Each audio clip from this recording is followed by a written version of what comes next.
네, 안녕하십니까? 네, 행복한 안식일입니다. 저희가 지난주에는 교과반별로 야외 예배를 갔었습니다. 각각 흩어지셔서 각자가 원하시는 장소에서 예배를 드려봤습니다. 어떠셨습니까? 네, 아마 교회에서 생긴 이후로 처음으로 시도한 새로운 변화였다고 생각합니다. 저희가 흩어져서 예배를 드려서 사실 많은 분들이 참석은 못 하셨습니다. 그래도 한 120여 분 정도가 야외 예배에 참석을 하셨었고요. 그래도 의미 있는 그런 시간이었다고 생각합니다. 우리가 나눠져서 예배를 드리지만 또 한 목표를 바라보고 있고 또 하나님께서 우리의 삶 속에 늘 함께 하시기 때문에 어디에 있든지 우리는 동탄 새하늘 가족임을 다시금 경험할 수 있는 소중한 시간이었습니다. 제가 얼마 전에 한 방송을 듣다가요, 한 청년이 받았었던 짧은 설문지에 대한 이야기를 듣게 되었습니다. 처음에는 이 청년이요, 그 내용을 아주 쉽게 적어 내려갔었다고 합니다. 그런데요, 시간이 지날수록 뒤로 가면 갈수록 쉽게 이 질문에 답을 할 수 없었다고 이야기를 해요. 질문의 내용은 이렇습니다. 20년 뒤 내가 사는 세상은 어떤 모습일까? 우리가 종종 하는 질문이죠. 특히 요즘에는 이런 질문 굉장히 많이 합니다. 20년 후 여러분들이 살게 될 세상은 어떤 모습일까요? 아마 20년 후에 나는 없을 건데 라고 생각하시는 분들도 계실 거고, 또 어떤 분들은 내가 생각하는 그 이상의 세상이 나타날 것이라고 하는 기대를 하시는 분들도 계실 겁니다. 그런데요, 다음에 이어지는 질문이 이렇습니다. 그렇다면 나는 지금 어떤 모습인가? 20년 후에 그런 세상이 올 건데 그렇다면 나는 지금 어떤 모습이냐는 거죠. 분명히 뭔가를 위해서 바쁘게 정신없이 살고는 있는데 집중이 되지 않고 뭔가를 향해서 가고 있는지 모르는 그런 삶을 살고 있지는 않습니까? 계속 질문이 이어집니다. 오늘 하나님이 주시는 소명의 삶을 가로막는 가장 큰 장애물은 무엇인가? 나를 바쁘게 살고 정말 뭔가를 위해서 살고 있는데 내게 주신 그 소명을 내가 잘 지키고 살고 있냐는 거예요. 그리고 그렇게 살지 못하게 만드는 장애물이 뭐냐는 거죠. 그 장애물을 극복할 수 있는 방법은 무엇인가? 그리고 마지막 질문은 이렇습니다. 내가 생각하는 성공은 무엇인가? 뒤로 가면 갈수록 답을 하기가 점점 어려워집니다. 그리고 많은 생각을 하게 만들어요. 바쁘게 사는데 지금 내가 바쁜 것이 하나님이 나에게 맡기신 삶의 소명인가? 라는 질문을 던지게 되고요. 내가 그 소명을 지키며 살지 못한다면 무엇 때문일까? 라고 하는 질문을 하게 됩니다. 그리고 내가 그토록 많이 이야기하는 성공이라고 하는 게 어떤 의미인가도 되돌아보게 만드는 질문이었습니다. 비단 이 청년만이겠습니까? 우리 역시도 이 질문으로 스스로에게 계속 질문을 해야 합니다. 내 삶에 어떤 우상이 있는지, 그리고 나는 그 우상을 이겨낼 어떤 용기가 있는지, 또 더 나아가서 어떤 삶의 목적이 있는지, 절대 그냥 지나칠 수 없는 질문들입니다. 오늘 우리가 하는 수많은 삶의 노력과 수고가 하나님께 나아가는 그런 노력과 수고가 되고 있는지 생각해 보게 됩니다. 함께 은혜를 나눌 말씀은요, 이스라엘이 겪었던 바로 이 질문에 대한 이야기입니다. 곧 내 삶의 미래와 방향성에 대한 이야기죠. 다 함께 성경 말씀 신명기 1장 29절로 33절에 있는 말씀 같이 보도록 하겠습니다. 구약성경 신명기 1장 29절로 33절에 있는 말씀입니다. 네, 좀 넘겨주세요. 네, 우리 한 절씩 번갈아 가면서 읽겠습니다. 자, 홀수절은 제가 읽고요. 짝수절은 우리 성도님들께서 같이 읽어주시기를 부탁드립니다. 29절입니다. 내가 너희에게 말하기를 그들을 무서워하지 말라, 두려워하지 말라. 너희보다 먼저 가시는 너희의 하나님 여호와께서 애굽에서 너희를 위하여 너희 목전에서 모든 일을 행하신 것 같이 이제도 너희를 위하여 싸우실 것이며 광야에서도 너희가 당하였거니와 사람이 자기의 아들을 낳는 것 같이 넘겨주세요. 너희의 하나님 여호와께서 너희가 걸어온 길에서 너희를 안으사 이곳까지 이르게 하셨느니라 하나 이 일에 너희가 너희의 하나님 여호와를 믿지 아니하였도다. 그는 너희보다 먼저 그 길을 가시며 장막 칠 곳을 찾으시고 밤에는 불로 낮에는 구름으로 너희가 갈 길을 지시하신 자니시니라. 예, 감사합니다. 오늘 본문은 이스라엘 백성이요 40년의 광야 생활을 마치고 모세가 느보산에서 최후를 맞이하기 직전인 BC 1406년 11월경에 기록된 말씀입니다. 오늘 본문은 정확하게 언제 기록되었는지가 나와 있는 말씀이에요. BC 1406년 11월경입니다. 이스라엘 백성들이 가나안 땅에 들어가기에 바로 앞서서 그 가나안 땅의 건너편에서 가나안 땅을 바라보면서 했던 그 사건이 바로 오늘 본문의 이야기라는 것입니다. 이제 광야의 생활은 끝났습니다. 이스라엘 앞에는 새로운 시대, 곧 가나안 시대가 열립니다. 가나안 시대를 앞두고 하나님은 모세를 통해서 이스라엘이 하나님과 매우 특별한 관계를 맺고 있음을 다시 강조하세요. 그리고 그것을 기록해 놓은 책이 바로 신명기입니다. 그래서 중요한 키워드는요, 율법과 관계예요. 이 신명기의 처음부터 끝까지 반복해서 흐르고 있는 아주 중요한 두 단어가 율법이라고 하는 것과 관계라고 하는 것입니다. 모세가 말하는 율법과 관계에 대한 첫 번째 기별은 하나님이 안아주신다라고 하는 것입니다. 31절 말씀입니다. 광야에서도 너희가 당하였거니와 사람이 자기의 아들을 낳는 것 같이 너희의 하나님 여호와께서 너희가 걸어온 길에서 너희를 안으사 이곳까지 이르게 하셨느니라. 자, 여기 보면은 하나님이 이스라엘 백성들을 안아주셨다라고 이야기를 해요. 자, 하나님이 안아주셨다라고 하는 말의 의미가 뭘까요? 하나님이 이스라엘 백성들을 이렇게 품고 안으셨다, 이런 의미일까요? 여기서 쓰여진 이 안다라고 하는 이 단어는요, 이 나사라고 하는 단어입니다. 이 뜻이 뭐냐 하면 들어 올리다 또는 가져가다, 취하여 가다, 제거하다라고 하는 의미를 가지고 있는 단어예요. 그런데요, 재미있는 것은 이 단어는 거의 죄와 관련해서만 쓰여진다는 겁니다. 그러니까 이 안다라고 하는 단어가 그냥 안았다라고 하는 의미만 있는 것이 아니고요. 사실은 죄와 관련되어서 안았다라고 하는 의미를 갖고 있다는 거죠. 사람들은 하나님이 거하시는 성막을 더럽혔습니다. 그리고 이웃을 미워하고 하나님의 세상을 더럽게 만들었어요.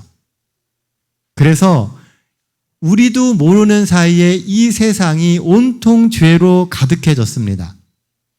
그래서 하나님이 그 죄를 가져가시고 그 죄를 대신 지신다라고 하는 의미가 이 나사라고 하는 단어에 들어있고요. 그래서 죄를 제거한다라고 하는 의미가 이 가운데 있는 것입니다. 다시 말해 하나님이 이스라엘을 안아주셨다라고 하는 의미는 하나님이 우리의 죄를 품으시고 대신 져주심으로 우리의 죄를 제거하셨다는 의미예요.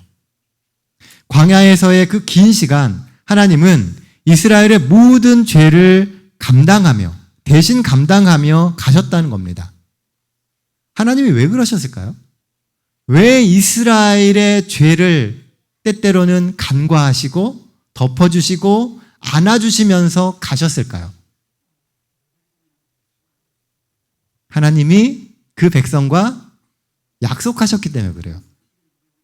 언약을 맺으셨기 때문에 하나님은 그렇게 하셨다는 겁니다. 이스라엘을 구원하시겠다고 율법을 통해서 이미 약속하셨기 때문에 하나님은 이스라엘의 불순종과 수많은 죄 가운데서도 먼저 그 언약에 충실하셨던 것입니다. 당장 심판이 없다고 그 죄가 감쪽같이 사라지는 게 아니에요. 여전히 언약의 기초에서 하나님은 지속적으로 이스라엘의 죄를 속죄하셨던 것입니다. 그러나 이스라엘은요, 마치 아무 일도 없으니까, 죄를 져도 아무런 일이 없으니까 마치 그들에게 죄가 없는 것처럼 삽니다. 그리고 죄가 전혀 그들을 위협하거나 불편하지 않게 만듭니다. 그러니까 죄 가운데 사는데 그게 하나도 안 불편해요. 하나님을 알고 하나님의 백성으로 살고 있지만, 그러면서도 죄 가운데 살고 있지만 그 죄가 전혀 그들을 불편하게 하지 않았다는 거예요. 너무 익숙한 거죠. 하나님이 그들을 위하여 대신 속죄하시고 그 죄를 지고 가신다라고 하는 것이 그들에게 전혀 느껴지지가 않았던 것입니다. 이스라엘 백성들은요, 대신 그들이 걸어온 광야길이 매우 힘들었다고 불평을 해요. 물론 척박한 광야에서 산다는 것은 늘 외롭고 힘든 시간일 수 있습니다. 그런데 그들이 왜 그렇게 느꼈을까요? 하나님의 사랑이 있다라고 분명히 하나님은 이야기하시는데 왜 그들이 그것을 외롭다고 느끼고 힘들다고 느꼈을까요? 그것은 그들의 마음 가운데 사랑과 소망이 없었기 때문에 그렇습니다. 알렉산더 대왕과 관련된 이야기 가운데요, 이런 이야기가 있습니다. 알렉산더 대왕의 꿈은요, 세상 끝까지 모든 나라를 정복하는 것이었습니다. 실제로 그는 유럽, 그리고 아시아, 아프리카 이 세 개 대륙을 다 정복한 유일한 인물입니다. 날개 달린 표범처럼 아주 빠르게 그리고 아주 강하게 정복을 이어나갔어요. 그런데 그러던 그가 어느 날 갑자기 돌연히 역사에서 사라집니다. 정말 파죽지세로 막 밀고 가던 이 알렉산더 대왕의 군대가 어느 날 딱 멈춰서고요, 역사에서 사라져버려요. 알렉산더의 군대가 인도에 도착해서 전쟁을 할 때에 있었던 이야기라고 합니다. 계속 진군을 명령하는 알렉산더에게 부하들이 이런 이야기를 했다고 해요. 세상 끝까지 가는 것이 당신에게는 기쁜 일일지 모르지만 우리에게는 그닥 기쁜 일이 아닙니다. 우리는 모든 것을 얻었지만 아무것도 가진 게 없습니다.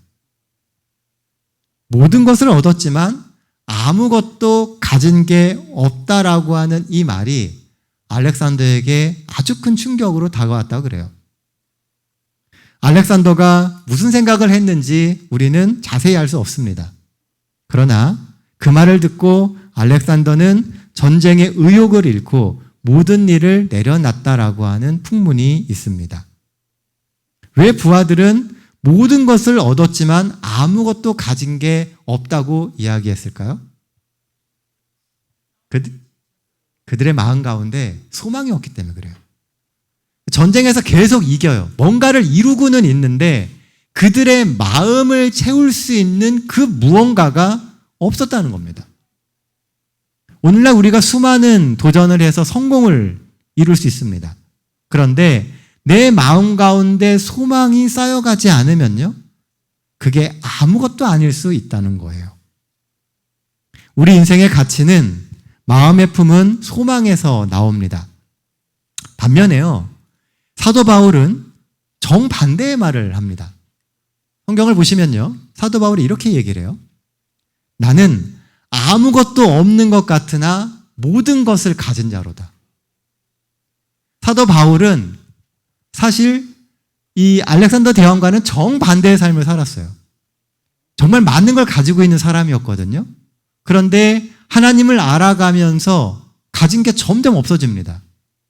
그가 오랜 세월 동안 공부하며 쌓았던 학문도 버렸고요. 최고의 학부를 졸업한 사람이었는데 아무 쓸모가 없습니다. 그리고 좋은 가문 속에서 많은 재물을 가졌던 사람이기도 했지만 그 모든 것을 다 버렸어요. 그런데 사도 바울은 뭐라고 얘기해요? 내가 아무것도 없는 것 같지만 사실은 모든 것을 가졌다라고 이야기를 하고 있다는 겁니다. 우리 삶의 성패의 핵심은 내 인생에 있는 하나님의 섭리를 확신하느냐, 그렇지 못하느냐에 달려 있습니다. 마찬가지로 광야 생활의 핵심 역시도 하나님의 섭리를 믿으며 주신 언약을 붙들고 하나님과의 관계를 더 깊이 가져가는 데 있다는 거예요. 생각해 보면요, 출애굽을 통해서 수많은 하나님의 개입이 있었지만 이 백성들은 하나님의 개입을 보기보다는 그들이 경험한 힘든 시간만을 본다는 거예요. 왜 이렇게 힘이 들지? 이것만 생각한다는 겁니다. 하나님이 인도하시는 이 삶에 왜 고난이 있지? 라고 질문을 합니다. 하나님이 부르셔서 이끌어내셔서 가나안으로 데려가는데 왜 이 삶에 고난이 있냐는 거예요. 하나님이 이끄시는 삶이잖아요. 왜 모든 것을 준비해 놓고 우리의 삶을 이끌어가지 않으시지? 라고 하는 질문을 이스라엘 백성들이 한 겁니다. 어차피 가나안까지 가는 길이 뻔한 길인데 왜 하나님은 그 광야길을 빙빙 돌려서 40년이나 이 고생을 하게 하시지? 라고 하는 질문이 있는 겁니다. 여러분들의 생각은 어떠십니까?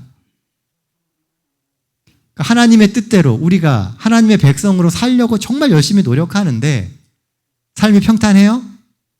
왜 이렇게 힘듭니까? 어려운 일도 많고 계획하는 대로 일도 잘 안 될 때도 많고 하나님의 뜻대로 살아가는데 왜 이런 일이 생기냐는 거죠. 이것은 목적지향적인 바로 우리의 삶의 태도 때문에 그래요. 우리는 뭔가를 목적하고 그 목적을 이루고 그걸 향해 나아가는 것이 전부라고 생각하며 살아가는 인생을 산다는 겁니다. 모든 것을 눈에 보이는 결과물로만 판단하려고 하는 게 익숙해져 있어요. 그러다 보니 하나님과 함께 만들어가는 인생의 과정과 그 관계를 늘 놓치고 있습니다. 왜 이스라엘 백성들이 가나안에 가야 할까요? 그것이 젖과 꿀이 흐르는 땅이기 때문에 가나안에 가야 하는 겁니까? 가나안보다요, 애굽이 훨씬 젖과 꿀이 흐릅니다. 애굽에 먹을 게 더 많아요. 그런데도 이 백성은 가나안에 가야 돼요. 왜 하나님이 애굽에서 불러내서 가나안으로 이스라엘 백성들을 데려가실까요? 그 땅이 하나님이 함께 하시는 땅이기 때문에 그래요. 출애굽에서 중요한 것은 결과인 가나안 입성이 아니고요. 과정인 하나님과의 더 깊은 관계예요. 애굽에서 430년간 이 백성은 하나님을 잊어버리고 살고 있었습니다. 그랬던 백성이 가나안을 향해 나아가면서 다시금 하나님을 경험하게 만드는 거예요. 광야의 시간이 40년이 필요했던 이유는 그들이 그 하나님을 경험하지 못했기 때문에 시간이 길어진 겁니다. 어쩌면 오늘 우리가 살아가고 있는 이 땅에서의 삶이 길어지는 이유 중에 하나는 여전히 우리가 하나님과의 관계를 쉽게 회복하지 못하기 때문이 아닐까요? 하나님과의 관계가 회복됨으로 그분의 품속에서 회복의 삶, 소망의 삶을 사는 게 하나님이 이스라엘을 부르신 이유이고 오늘날 우리를 부르시는 이유이기도 합니다.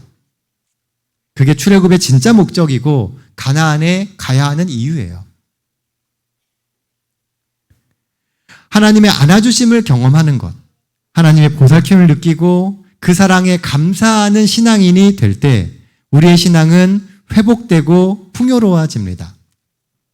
오늘 이 자리에 앉아있는 우리 모두는 출신이 다 달라요. 고향도 다르고 살아온 환경도 다릅니다. 어디서 왔든 또 어떤 사정과 어떤 상처가 있든 우리는 동탄 새하늘교회라고 하는 이름으로 부르심을 입은 하나님의 자녀입니다. 그러니 과거는 있고 이곳에서 하나님을 만나고 새로운 세상을 꿈꾸면 되는 겁니다.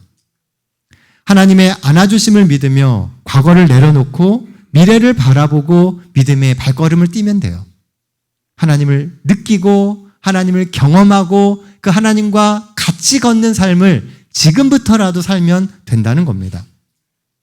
과거가 발목을 잡아서 죄와 실패의 애굽을 벗어나지 못한다면 우리의 몸이 어디 있든 우리는 여전히 출애굽을 하지 못한 삶을 살고 있는 거예요. 여전히 애굽에 매달려 있는 겁니다. 이 아침 우리의 삶에 우리를 안아서 보호하시고 이끄시는 하나님의 사랑을 경험함으로 과거의 우리의 모습을 떨쳐내고 새로운 미래를 향한 믿음의 출애굽을 하게 되시는 우리 모두가 되시길 간절히 소망합니다. 언약과 관계에 대하여 본문이 주는 두 번째 기별은요. 하나님의 인도하심의 흔적을 찾으라는 것입니다. 33절 말씀입니다. 그는 너희보다 먼저 그 길을 가시며 장막 칠 곳을 찾으시고 밤에는 불로 낮에는 구름으로 너희가 갈 길을 지시하신 자이시니라. 하나님은 우리보다 먼저 앞서가시는 분이라고 이야기해요. 근데 앞서가시는 이유가 우리가 편안히 갈 수 있는 길을 예비하시기 위해서라는 거죠. 성경에 보면 하나님과 우리의 관계를 목자와 양의 관계로 설명하는 말씀들이 참 많습니다. 길을 너무나 쉽게 잃어버리는 그 양들은 목자의 인도가 없으면 바른 길을 갈 수가 없어요. 그리고 안전하지 않은 위험한 길들도 너무나 자주 갑니다. 그래서 목자는 늘 신경을 쓰며 그 양들이 안전한 곳으로 갈 수 있게 인도를 합니다. 그런데요, 하나님은 우리를 인도하실 때 빠른 길이 아니라 안전하고 살리는 길로 인도하신다는 거예요. 이스라엘 백성들은 빠른 길, 편한 길을 원했습니다. 빨리 가고 싶어요. 어떤 목적지에 빨리 도달하고 싶다는 것이죠. 그러나 하나님은 그 길로 인도하지 않으십니다.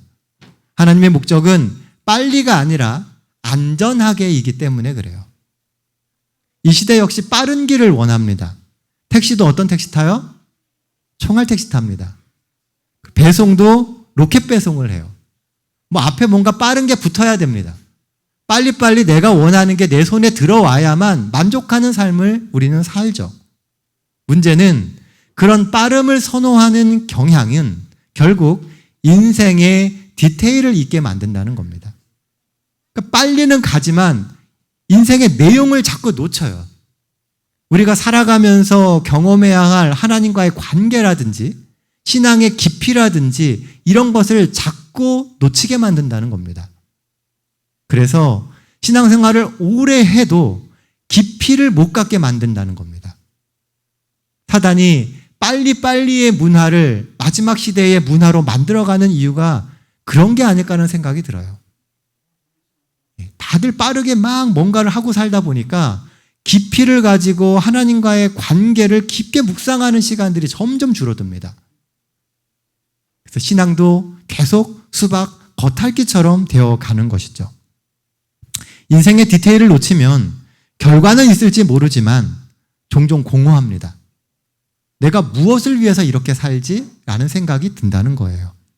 그리고 한번 무너지면 쉽게 회복하지를 못하고 계속 불안감 속에서 조급해하다가 실수하게 됩니다. 세상의 시각으로 볼 때는요, 아주 느린 진행처럼 보였던 이스라엘의 출애굽은 40년 만에 결국 가나안 앞에 도착합니다. 그래서 이스라엘 백성들은 불만이 많아요. 왜 이렇게 긴 시간을 살게 했냐는 거죠. 불러냄을 받은 민족치고는 너무 다사다난한 인생을 살아왔기 때문에 그렇습니다. 우리 역시 살다 보면요, 우리의 인생을 쉬운 길, 또 빠른 길로 인도해 주시지 않으시는 하나님이 종종 원망스러울 때가 있지 않습니까? 하나님 좀 쉬운 길로 좀 인도해 주시죠. 왜 제 삶에 이런 어려움을 주십니까? 이런 생각이 들 때가 종종 있어요. 그러나 돌아보면요, 하나님이 우리를 인도하신 그 길이 우리를 살리시는 길이었음을 우리는 알 수 있습니다. 앞만 보고 살 때는 못 봤어요. 그런데 잠시 멈춰서 뒤돌아보면 하나님이 인도하신 그 모든 순간 가운데는 하나님의 사랑과 뜻이 있었다는 것입니다. 그 길로 인도하신 이유가 있었다는 것이죠. 무엇으로 우리의 미래를 우리는 확신할 수 있을까요? 바로 인생의 순간순간에 있는 하나님의 흔적을 찾는 것입니다. 여러분들 오리엔티어링이라는 것을 들어보신 적 있나요? 예전에 제 청년 때 많이 했던 것 같아요. 지도 하나 이렇게 주고 거기에 표시되어 있는 어떤 곳을 찾아가는 겁니다. 또 어떤 문제를 풀면서 이렇게 나아가는 거예요. 이 오리엔티어링을 잘하려면은요, 우선 지도를 잘 봐야 됩니다. 내가 있는 곳이 어딘지를 알아야 돼요. 그리고 또 중요한 게 뭐냐 하면 곳곳에 흩어져 있는 힌트를 잘 찾아내는 겁니다. 잘 보면은 힌트들이 있어요. 힌트만 잘 찾으면 쉽게 정답을 찾아낼 수 있습니다. 결국 힌트를 풀어내는 능력이 오리엔티어링의 성패를 좌우해요. 출애굽의 광야 시간이 끝났다라고 하는 것은요, 분명히 좋은 일입니다. 40년의 길고 긴 여정이 끝난 거잖아요. 하지만 어쩌면 이 상황이 광야에서만 살아왔던 이스라엘 백성들에게는 앞으로 어떻게 살아야 할지 멘붕을 일으킬 수 있는 상황이기도 합니다. 완전히 달라진 거예요. 그전에는 하나님의 구름기둥, 불기둥이 인도하신 대로 그냥 따라가면 돼요. 하나님이 주시는 거 먹고 하나님이 입혀주시는 거 입고 그리고 가면 됐습니다. 그런데 가나안에서부터는 달라져요. 가나안에 딱 가는 순간 어떻게 됩니까? 만나가 없어집니다. 주시는 게 없어져요. 그리고 구름기둥, 불기둥도 없습니다. 이제는 하나님과의 관계 속에서 그들이 하나하나 무엇을 해야 되고 어떤 삶을 살아야 될지를 선택해야 돼요. 과거와는 완전히 다른 삶의 패턴이 생긴 겁니다. 멘붕이죠. 어떻게 살아야 될까? 내가 어떻게 살아야 이 위기를 이겨낼 수 있을까? 분명 새로운 도전을 해야 될 것인 건 알겠는데 뭘 해야 될지를 모르는 상태인 겁니다. 어떻게 살아야 될지도 모르는 거예요. 끝모를 새로운 세상 앞에서 새로운 도전은 왠지 부담스럽고 미래는 두려울 수 있습니다. 이건 당연한 겁니다. 하나님이 우리에게 열어주시는 새로운 미래를 산다는 것은 늘 두려워요. 그래서 과거로부터 우리는 힌트를 찾아야 됩니다. 과거를 바라보며 확신을 얻어야 돼요. 실은 그때가 진짜 길을 찾아가는 첫 자리에 서는 순간일 수 있습니다. 어쩌면 오늘 우리가 경험하는 이 막막함과 이 새로움이 우리가 하나님 안에서 진짜 믿음 생활을 하는 시간일 수 있다는 거예요. 하나님이 우리를 이끌어 오신 삶의 흔적들을 찾으십시오. 그리고 하나님이 내 인생을 가로질러서 계속 지시하시는 그 길이 무엇인지 찾고 순종하십시오. 문득 화이픈이 했던 그 말씀 중에 이런 말씀이 기억이 났습니다. 우리는 주께서 우리를 인도하신 길과 우리의 과거 역사를 통해서 주신 그분의 가르침을 잇는 것 외에는 미래에 대하여 두려워할 것이 전혀 없다. 하나님이 우리를 어떻게 인도해 오셨는지, 그리고 하나님께서 과거의 역사를 통해서 우리에게 가르쳐 주신 것을 잇는 것 외에는 미래에 대해서 두려워할 게 없다는 거예요. 하나님이 인도하신 길을 잘 바라보고 거기서 깨달을 수 있으면요, 우리의 미래는 과거처럼 그렇게 이끌어 가실 거라는 겁니다. 그래서 주는 결론이 뭐냐면요, 지금까지 내가 너희를 인도했으니 두려워하지 말라는 거예요. 광야길도 40년간 인도하지 않았냐? 그러니 새로운 가나안에서의 삶도 두려워하지 말라는 겁니다. 현대시대를 불투명한 미래 시대라고 이야기를 해요. 요즘에 우리 주변에 펼쳐지는 환경들은 진짜 불안하게 만듭니다. 사람들은요, 힘을 갖기를 원해요. 그리고 내가 더 강해지기 위해서 무력을 사용하기도 하고요. 그들의 힘을 또 영향력을 세상에 펼치기를 원합니다.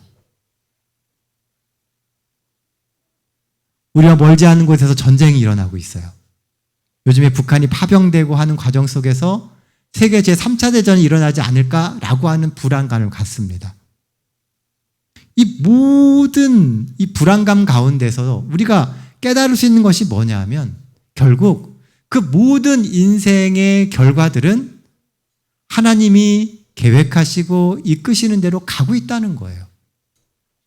그러니 우리는 눈앞에 나타나는 그 현상 때문에 두려워할 게 아니라 지금까지 이끌어오신 하나님을 믿으며 어떻게 믿음의 편에 설까를 고민해야 하는 것입니다. 과거에도 그랬듯이 앞으로도 우리보다 앞서가시는 우리 하나님께서 우리 대신 싸우시고 우리의 삶을 개척해 주실 것이기 때문에 그렇습니다. 우리의 여기까지 인도하신 하나님의 인도하심을 기억하고 우리에게 주신 약속의 기별을 잊지 않는 이상 우리가 두려워할 것은 없습니다. 이 한 주도 주께서 이끄시는 우리의 삶을 확신하며 우리 앞에 펼쳐지는 새로운 세상에 희망을 갖고 뛰어드시는 우리 모든 동탄 새하늘교회 성도들 되시기를 간절히 소망합니다. 자, 말씀 정리하겠습니다. 본문을 통하여 모세가 주는 율법과 하나님과의 관계에 대한 기별. 첫 번째는 하나님께서 우리를 안아주신다는 겁니다. 하나님께서 우리의 죄를 대신 감당해 주시고 우리를 살려서 이 자리까지 오게 하셨습니다. 그러니 하나님을 믿고 닥쳐오는 문제를 뚫고 나가십시오. 과거는 접어두고 믿음으로 출애굽해야 됩니다. 하나님이 우리를 통해서 더 아름답고 더 의미 있는 새 시대를 열어주실 거예요. 하나님이 인도하시니 그 길을 믿고 순종하며 발걸음을 떼십시오. 하나님이 준비해 놓으신 더 아름다운 세상, 새로운 역사가 우리의 미래에 펼쳐지게 될 겁니다. 본문을 통해서 모세가 주는 율법과 하나님과의 관계에 관한 기별 두 번째는 내 삶에 있는 하나님의 인도하심의 흔적을 찾으라는 겁니다. 이끌어오신 그 흔적을 찾으세요. 내 삶에 있는 하나님의 인도하심의 흔적을 찾아야 합니다. 새로운 환경, 새로운 상황을 뚫고 나갈 힘은 과거 내 삶을 이끌어오신 하나님에 대한 신뢰에서 나옵니다. 우리의 미래를 바꾸는 힘은요, 그 어떤 능력이 아니고요, 우리의 믿음입니다. 믿음을 갖고 미래를 바라봐야 하나님이 준비해 놓으신 그 세상을 우리가 살아갈 수 있습니다. 하나님은 언제나 우리의 삶에서 동행하셨고 때때로 수많은 문제를 미리 해결하셨습니다. 그리고 앞으로도 동행해 주실 것이고 미래의 문제를 해결해 주실 것입니다. 그러니 우리는 더 담대히 하나님이 열어주신 세계를 향해 나아가야 합니다. 주께서 허락하신 땅에서 주께서 준비하신 놀라운 역사를 우리는 경험할 수 있습니다. 하나님이 여러분들을 주의 동역자로 부르신 것을 믿으십니까? 하나님 우리 부르셨어요. 그래서 끝까지 우리와 함께 하실 겁니다. 이 한 주도 하나님의 사람으로서 주의 능력의 통로로서 주의 일을 이루어 가시는 우리 모든 동탄 새하늘 하늘 가족들 되시기를 간절히 소망하며 오늘 말씀 마치겠습니다.